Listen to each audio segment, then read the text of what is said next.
توشیشان در خیال خود شکنجه ها را یکی پس از دیگری تحمل می کرد و با شکیبایی در حالی که دندانها را به هم می فشرد چیزی نمی گفت. حرف بزن احمق یک دنده. حرف بزن. حرف میزنی یا بیشتر از این شکنجت بدیم؟ یک کلمه بگو تا راحتت بزنیم.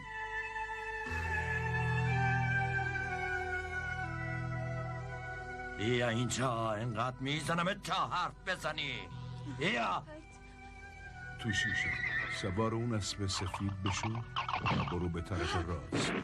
لعنت به تو! اونجا راه خروج رو پیدا میکنی. سوار اسب سفید شد توشیشان. این صدای پیرمرد بود. وایسا! نذارین فرار کنه، نذارین از اینجا فرار کنه، برین دنبالش.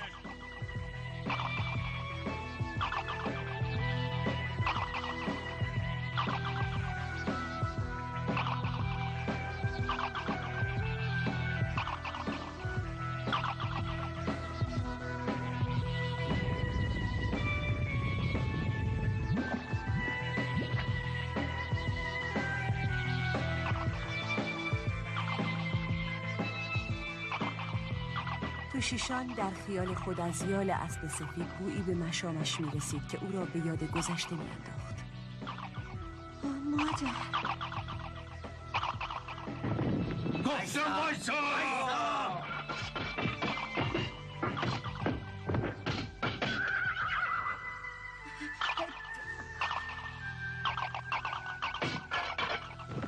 وایسا!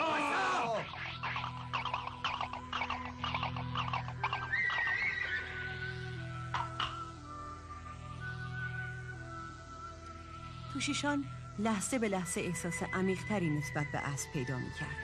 احساس می‌کرد این اسب را از مدت‌ها قبل می‌شناخت. وایسا!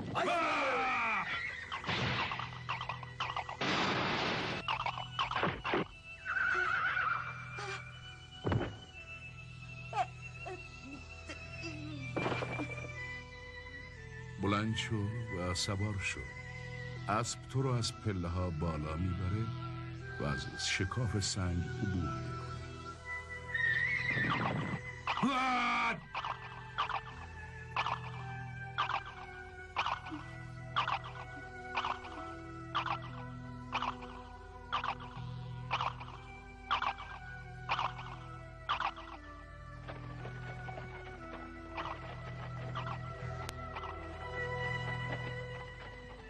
داری به شکاف نزدیک میشی. برو.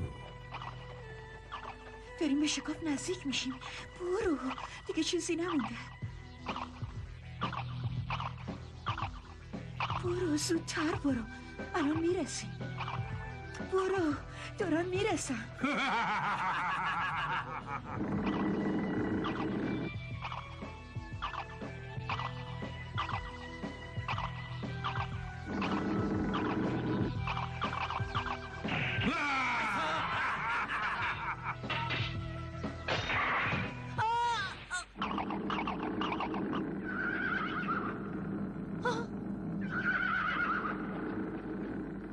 اسب سفید با از خود گذشتگی خود را بین سنگ‌های دری که داشت بسته میشد قرار داد تا شکاف بسته نشود.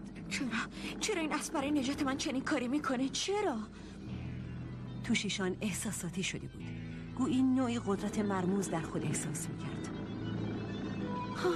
بله، این همان گل سر مادرش بیاکارن بود.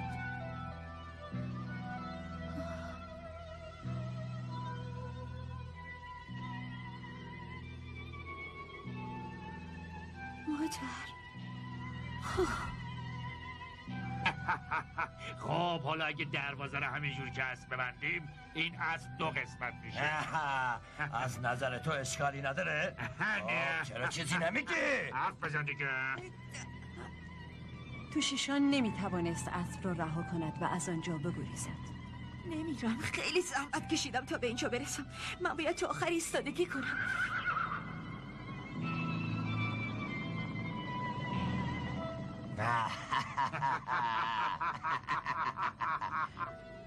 حتی اگه مادرم باشه نمیتونه تشخیص بده که من پسرشم.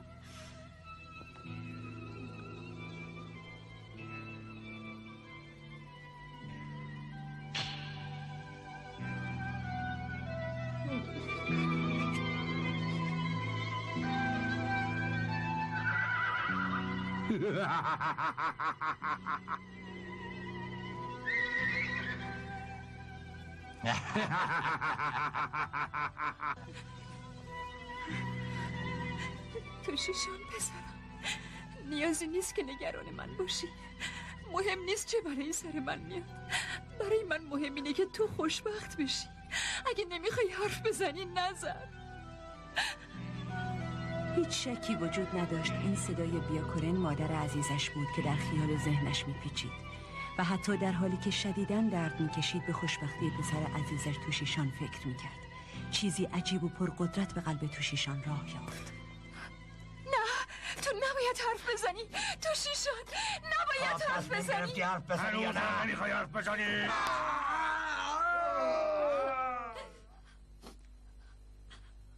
مادر،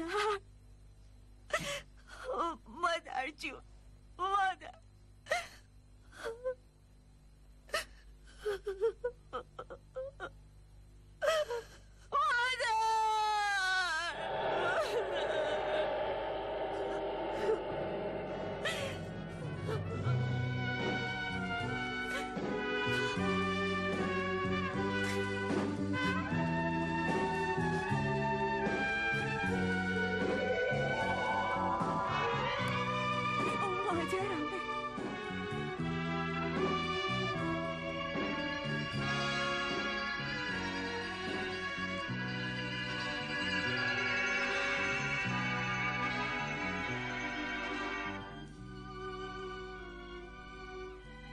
کرتج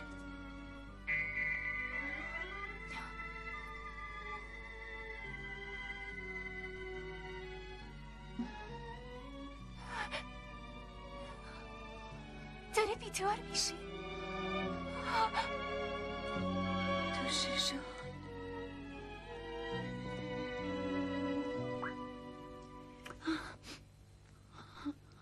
توشیشان وقتی از آن خواب و رویای سخت و وحشت انگیز بیدار شد خود را کنار دروازه شهر لویانگ دید. خب پسر، تو امتحان تو خیلی خوب پس دادی.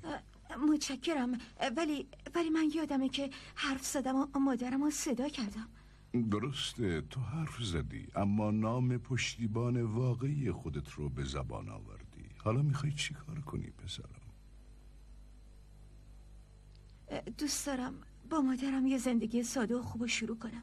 امیدوارم همیشه موفق باشی توشیشان. نگاه کن. ها؟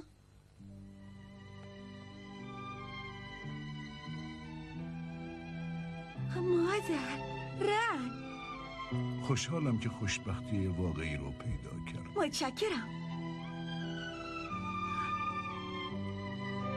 مادر، رن.